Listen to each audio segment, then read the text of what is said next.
Welcome back to Speak Igbo Today. This is Lesson 5, Igbo Vowels and Consonants. N'abata ọzọ na Speak Igbo Today. Nke a bụ ọmụmụ nke ise, ụdaolu na mkpụrụ okwu Igbo. This lesson is about Igbo sounds, not the English alphabet. Ọmụmụ a bụ maka ụdaolu Igbo, ọ bụghị ịmụ mkpụrụ edemede Bekee. Listen carefully, speak slowly, focus on clarity. Gee ntị nke ọma, kwuo nwayọọ nwayọọ, nezie n'anya n'isi okwu nke ọma. Igbo has 8 vowel sounds. Igbo nwere ụdaolu mkpụrụ okwu asatọ. Listen and repeat after me.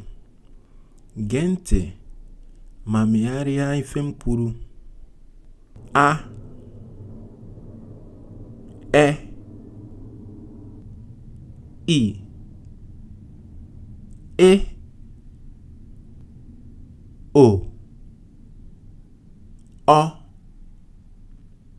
U, O. Some of these vowels look like English letters, but they do not sound the same. Ụfọdụ mkpụrụ okwu ọnụ ndị a yiri nke Bekee, ma ụda ha adịghị otu. Open your mouth clearly for each vowel. Mepee ọnụ gị nke ọma maka mkpụrụ okwu ọnụ ọbụla. Do not rush.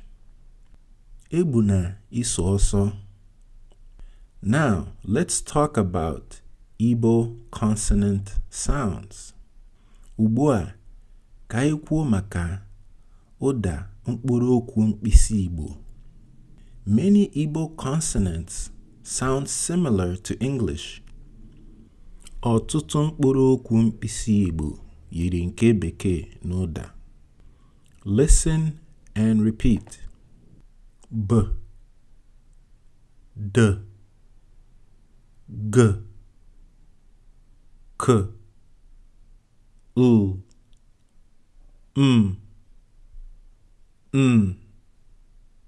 Igbo also has special consonant sounds. Igbo nwekwara mkpụrụ okwu mkpịsị pụrụ iche. Listen carefully. Ch, B, B. These are single sounds, not two sounds.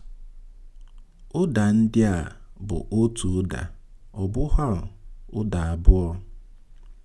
Right now, do not worry about spelling or reading. Ugbu a, echegbuna onwe gị gbasara ide ma ọ bụ ịgụ okwu. Your goal is to hear the sound and say the sound. Ebumnuche gị bụ ịnụ ụda ma kwuo ụda ahụ. Clear sounds come before reading. Ụda doro anya na-abịa tupu ịgụ okwu. Pause this video and repeat the vowels again. Kwụsị video a ma megharịa mkpụrụ okwu ọnụ ọzọ. Then repeat the consonant sounds. Mgbe ahụ, megharịa mkpụrụ okwu mkpịsị. Say them out loud. Kwuo ha n'ọnụ enu. In the next lesson, we will learn about tones in Igbo, high tone and low tone. N'ọmụmụ na-esote, anyị ga-amụta gbasara ụdaolu enu na ana n'asụsụ Igbo. Thank you for learning with me. See you in the next lesson. Daalụ maka ịmụ ife na m. Ka m fụ unu n'ọmụmụ na-esote.